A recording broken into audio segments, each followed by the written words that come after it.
lakukan. Yang pertama di berapa ini? 8 ini dengan 7 dari 5 sampai 7 itu sampai sekarang itu kita masih berbulat di bidang Fatih. Ya, makanya setiap shift itu kita sampaikan. Tujuannya apa? Saya kira kita sudah tahu bahwa begitu besar perhatian perusahaan ini terhadap keselamatan kita. Ya, biar yang baik.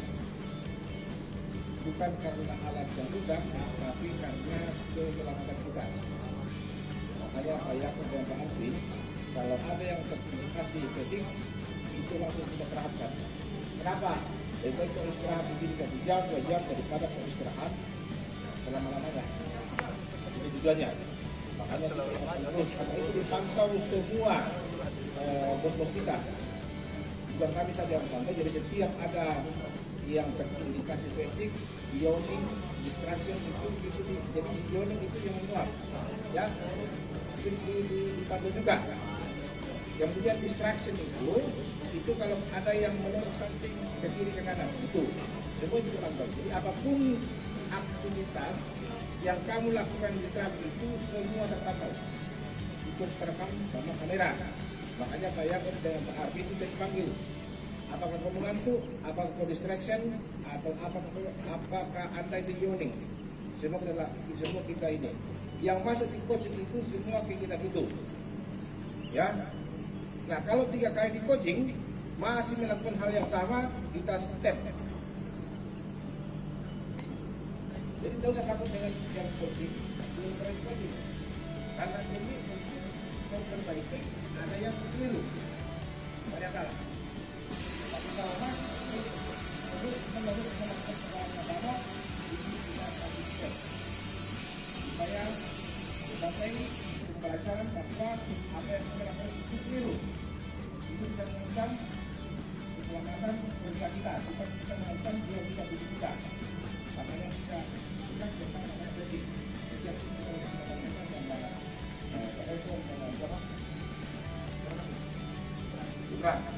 Tidak usah kalau mereka cerewet dari radio itu wajar, karena memang itu adalah hal yang harus kita sampaikan kepada adik-adik semua supaya lebih benar-benar memperhatikan tentang hal keselamatan kerja. Itu masalah itu. Yang kedua, ada beberapa kejadian di disposal ya. Ini supaya pembelajaran bagi teman-teman semua. Jangan ada yang sementara mendorong disposal pada saat ada truk dumping. Kenapa?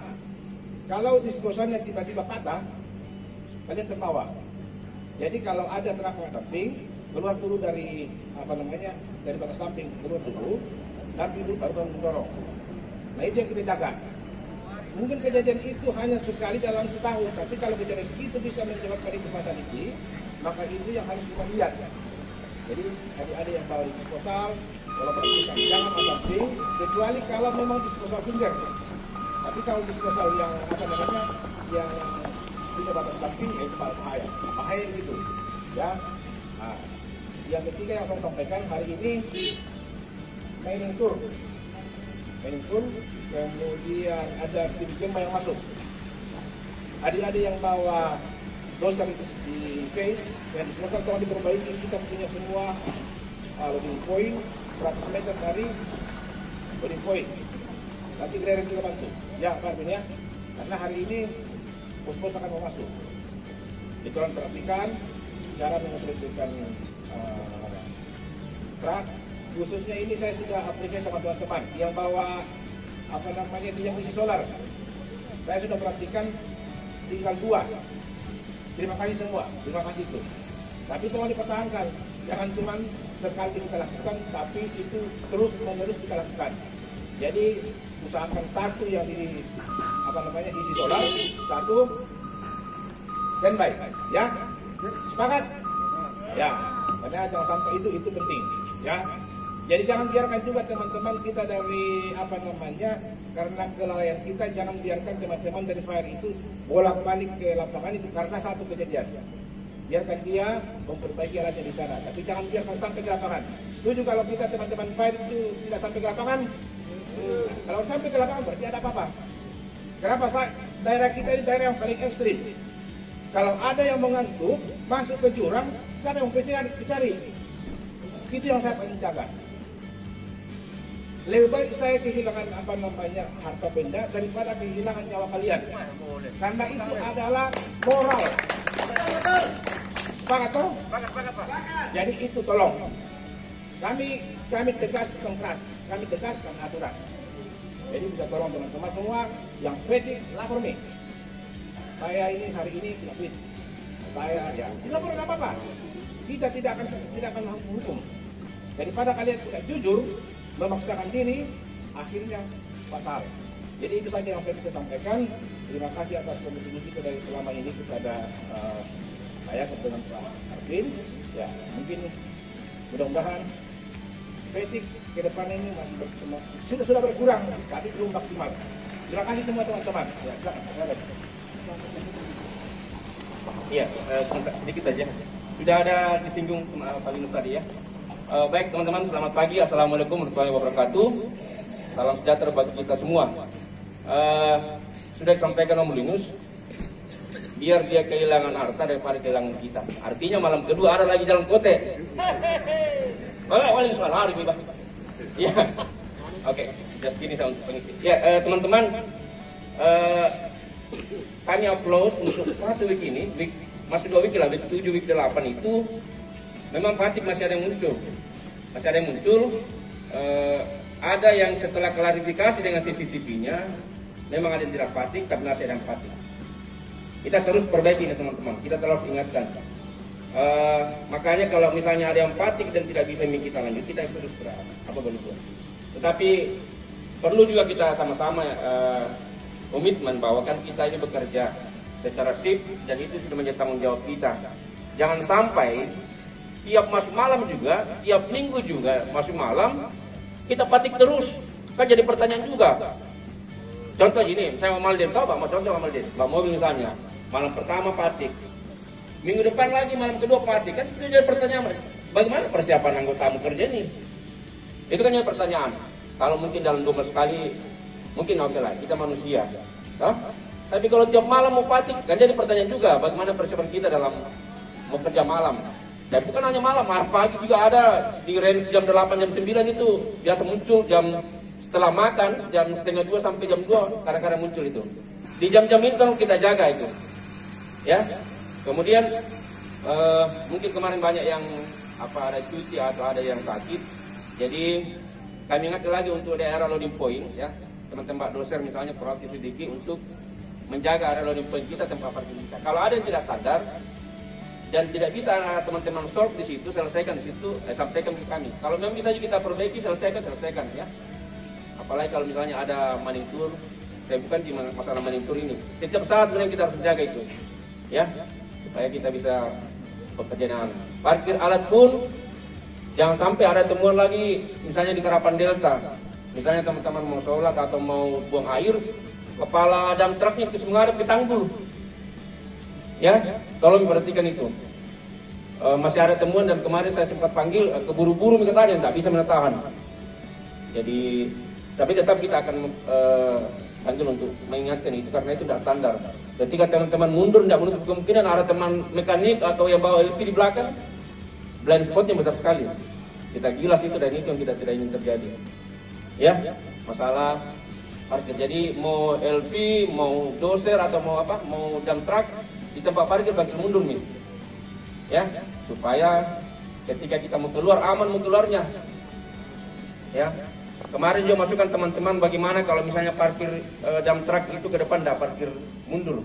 Kita sudah usul kemarin minggu lalu di OP kedua kami ada pertemuan di DAB, kita usulkan itu dan teman-teman dari safety bosnya langsung nanti akan bicarakan itu karena itu butuh space, butuh biaya juga, ya. Kalau memang nanti itu ditinjau bahwa itu lebih efektif, kenapa tidak kita dapat mundur di dump truck? Cuma kita usulkan, ada berapa masukan teman-teman itu kita tampung. Itu kita sampaikan ke yang berkompeten untuk menyelesaikan itu. Ya, itu teman-teman. Sekali lagi terima kasih 2 minggu kita tidak ada phone detection, tidak ada smoking detection. Ya, 2 minggu kita sip Alfamart. Mungkin hampir rata-rata sip lah. Hampir sudah tidak ada itu. Karena itu sangat erat hubungannya dengan golden rule. Tidak mentawar-tawar kalau itu 2. Kalau fatigue kita masih ada tahapan, ada coaching, ya, untuk mengingatkan kita memperbaiki yang masih kurang. Tapi yang 2 itu karena berhubungan golden rule kita tidak bisa memain, dan saya lihat komitmen teman-teman sudah bagus di situ. 2 minggu ini kita sudah tidak ada muncul di sana, ya. Kalaupun ada kemarin muncul setelah kita cek, oh ternyata memang ada juga di sistem ini yang sementara dibenahi. Kita sudah usulkan kemarin supaya bisa sedikit disortir itu kalau orang fatigue. Kalau memang di teman di predik itu sudah lihat bahwa memang menyanyi orang, jangan dikirimkan ke kami supaya kita tidak perlu klarifikasi ke Marudi misalnya. Atau makan ada yang mungkin kebiasaan gigit bolpen atau apa misalnya, terdeteksi smoking, kita sudah masukkan itu, dan memang ini lagi improve. Teman-teman predik itu kan belum selengkap itu, lagi diperbaiki juga mereka. Tapi tetap kalau ada event yang mereka baca, mereka kirimkan ke kami. Ya, jadi kita sama-sama memperbaiki, teman-teman di predik juga memperbaiki dia punya sistem, kita juga perbaiki kita punya cara kita. Ya, no driver itu sudah tidak ada muncul, kita pertahankan itu. Kalau yawning masih harus satu kali. Ada yang sudah double 3 maskernya, sudah baca ternyata, mungkin besar sekali menurutnya nih. Bisa nih kalau menguap, kami ke di rem-rem sini ke bilang terbesar sekali. Mungkin begitu tidak baca. Tapi saya juga tidak tahu bagaimana sistem ini. Karena saya lihat di CCTV itu ada yang setengah mati, tidak tahan itu perutnya sampai kecil, tapi ada mungkin besar sekali juga. Terbaca di Ioni. Tapi kan itu kita teman-teman kita bisa perbaiki. Ya, mungkin itu saja yang perlu saya sampaikan. Om Marvin, Om Mesron tidak pernah ini 1 bulan nih. Terima kasih Mas. Selamat pagi Bapak-bapak. Saya cuma mau menyagok. Tadi itu kalau kemarin itu yang direkam sama kamera itu yang di atas 10 km per jam. Sekarang sudah berubah ya? Ya. Sekarang tinggal berapa? 3 km. Jadi sekarang kalau dulu kita lambat-lambat tidak direkam kamera, sekarang 3 km sudah direkam. Berhubung karena kecelakaan di stasiun di Konde 40 yang di ya. sana. Jadi sekarang kalau dulu 10 km per jam, sekarang 3 km sudah direkamnya. Jadi saat mundur juga biasa kalau di atas 3 km berarti sudah direkam. Oke, itu yang pertama. Yang kedua mengenai delay, kita memang fokus dengan fatigue, tapi jangan lupa delay kita, delay ganti operator. Itu berpengaruh besar sekali dengan UA-nya kita sama produktivitinya kita. Kalau makanya saya heran biasa bapak-bapak ada yang tekan sebut delay pada saat di LV. Itu masalahnya kenapa kira-kira? Apakah tidak sempat tekan delay di atas buru-buru sudah atau bagaimana? Kalau memang ini ada masalah, coba tolong disampaikan. Soalnya kenapa? Kalau tidak tekan delay, Bapak masih dihitung kerja, sementara lotnya tidak ada. Artinya produktivitasnya merah gitu. Jadi kalau turun dari alat tekan nih, kalau ada penjemput di bawah tekan nih. Masalah alasannya itu ya nanti. Kemudian masalah yang dibilang penyakit tadi cerewet, ya betul. Kalau Om Imran sekarang setengah mati nih karena masalah delay fatigue ini. Jadi ada yang sedikit kami dicurigai, kita pasti panggil. Contohnya malam kedua lalu tuh ada berapa yang dipanggil. Ya karena kita curigai, artinya sudah ada indikasi bapak-bapak mengantuk. Jadi kita serahkan sama bosnya bapak-bapak. Ya kok bagaimana ini? Ya aku bilang bahaya ini, parkir ya. Parkir gitu. Jadi yang kami sampaikan. Kemudian mengenai layar yang biasa kurang bagus itu nggak apa-apa, kan ada radio tuh. Di dalam juga itu saya cuma berdua, Om Imran harus tangani sekitar 50-60 alat. Jadi misalnya kalau kalian sampaikan saya lewat radio, kan ada teman-teman yang dengar. Saya juga sebetulnya dengar sih, cuma saya eksekusi lewat layar. Tidak biasa kalau nggak sempat kursi gitu, karena saya juga harus monitor di radio yang satu kalau ada informasi. Jadi begitu. Jadi kalaupun misalnya ada yang merah atau apa, pasti akan kami konfirmasi dulu. Itu bedanya kalau di Soraku itu merah sedikit 1 menit sudah dieksekusi. Tapi kalau di sini kita masih ada toleransi sedikit, kita konfirmasi dulu. Kenapa merah layarnya? Tadi apa namanya? Mencuci ya sudah aman tuh. Jalan lagi. Oh iya. Ya gitu Ji. Jadi syarat kerjasamanya sama teman-teman. Om Arvin, silakan.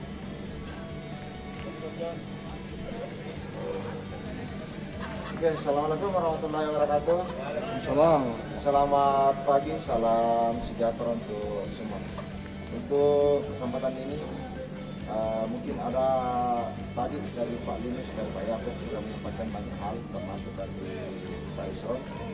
Saya mau tambahkan saja terkait masalah operasional kita di daerah disposal. Jadi satu poinnya saya anggap agak rawan, agak riskan di sana di area disposal kita, di mana pada saat truk tampung doser masih ada di samping. Jadi tadi itu barangkali sudah sempat disinggung sama Pak Linus bahwa yang dihindari patahan. Sebenarnya case-nya bukan patahan Pak ya, bukan patahan. Jadi yang saya mau mulai hari ini pada saat sudah mengarahkan truk langsung doser langsung pindah, nanti baru bergerak setelah dosernya setelah truknya selesai damping. Kenapa? Di sini sangat-sangat diharapkan pada saat truk tamping itu boleh jadi kondisinya miring, boleh jadi posisinya terlalu dekat atau apa dan sebagainya. Harapannya kita jangan sampai ada material yang jatuh dari truk dan langsung menimpa pada doser. Kemudian truk yang masuk juga ke area disposal pada saat diarahkan, tolong Pak dijaga jaraknya, jangan terlalu rapat. Ada yang sempat saya dapat dan sudah saya panggil pada waktu itu kayaknya hanya sekitar 1 meter. Kira-kira menurut bapak-bapak amankah itu? Tidak. Kalau sudah ditahu aman, kenapa kita lakukan? Di situ masalahnya. Jadi intinya kita datang bekerja Pak, kita mau datang sehat, bekerja semangat, kembali selamat. Itu harapannya kita. Nah, hal-hal yang mendukung semua ini tentunya tidak lepas dari apa yang kita lakukan setiap harinya, setiap waktunya pada saat kita berada di tempat kerja. Jadi mungkin itu saja yang bisa saya sampaikan untuk kesempatan ini. Harapan saya mudah-mudahan pada hari ini seluruh aktivitas kita bisa berjalan aman dan lancar. Amin. Tanpa ada hambatan. Dan sebelum kita ke lapangan barangkali, saya kira tidak ada salahnya kita berdoa sebelum kita memulai aktivitas kita. Oke, kita berdoa sesuai agama dan keyakinan kita masing-masing.